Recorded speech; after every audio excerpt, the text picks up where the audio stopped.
Let's say you're a heavy equipment manufacturer and you stock all sorts of parts to service your products. And some of those products have been in the field for 30 years.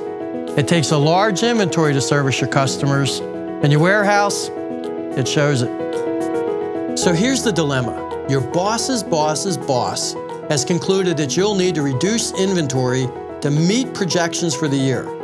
So they turn to you to figure out which parts should go and then get them gone.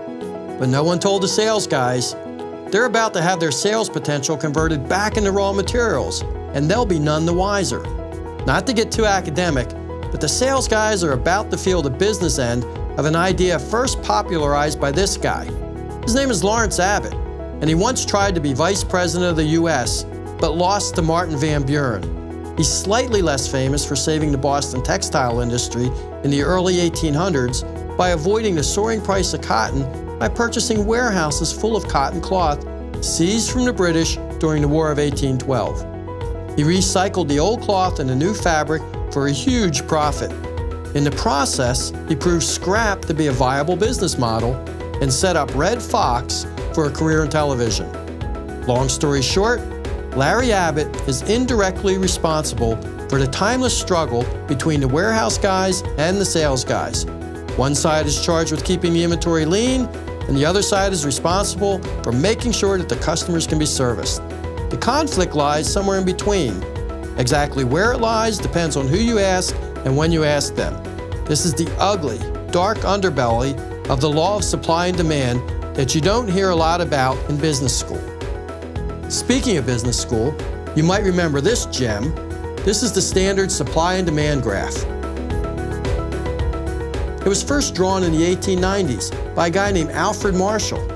You've never heard of him, but he looked a lot like Mark Twain, and you can bet that he never had a customer that needed a 20-year-old part just a month after it was scrapped. In today's business world, it makes good financial sense to get rid of inventory as demand approaches zero to save on carrying cost. However, demand rarely, if ever, really reaches zero. I mean, there are still at least 4 companies in the United States that make buggy whips. See, the model doesn't work at all, but there's no supply curve, and that's what the finance guys aren't considering when they scrap inventory. So, to illustrate the point, let's consider another law, first described by another Alfred Holt, about 10 years before the graph was first drawn. Holt looked like Ebenezer Scrooge, and that's appropriate because he's the guy who came up with Murphy's Law, or what we'll call the ghost of inventory past. Murphy's Law says that demand will spring to life at just about the same time that the supply disappears entirely. Now at that point, you've got to either tell the customer that you can't service his equipment or call the original vendor and restock the part, and who knows how long that will take. So the question then becomes, what is the cost of a part that you don't have but your customer needs? Well, the cost to your customer is the price of the part, plus the lead time, plus the cost of equipment being down, plus the headache.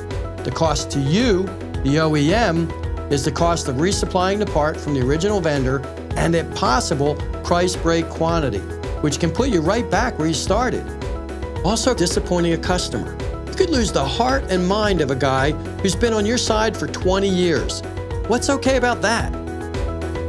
But here's the thing, there's a better way. You can escape the junkyard mentality called inventory reduction and start thinking about return on assets. There's a difference here, and it's not subtle. It's called the Partner Optimized Inventory Management Model, or PIM for short. So here's another economic theorist for you, Larry Lippert. Unlike the other Larry, or either of the Alfreds, Larry wasn't trying to be a theorist, and he wasn't working with an 18th or 19th century mentality. The PIM model that he developed is a strategy for the 21st century and beyond. Everything else is obsolete. Larry had an intuitive sense that a part has value regardless of current demand.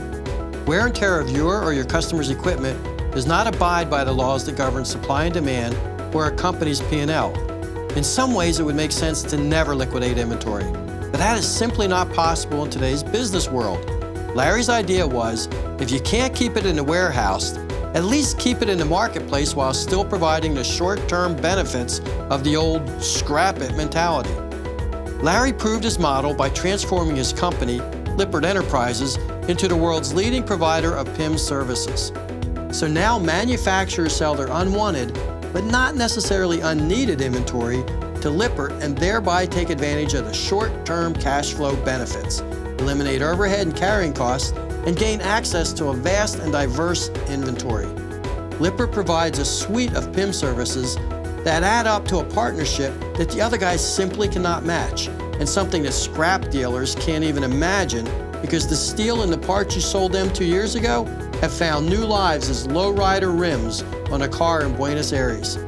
Lippert's PIM services is the first win-win proposition in the battle between supply and demand since, well, supply and demand, really. Anything else? It's a Rolodex, a thermal fax. It's behind the times. The choice is yours. You can put your money behind a man who lost the Martin Van Buren by calling a scrapyard, or you can ease tensions between your warehouse staff and your sales staff by investing in yourself and your customers and selling your inventory to Lippert.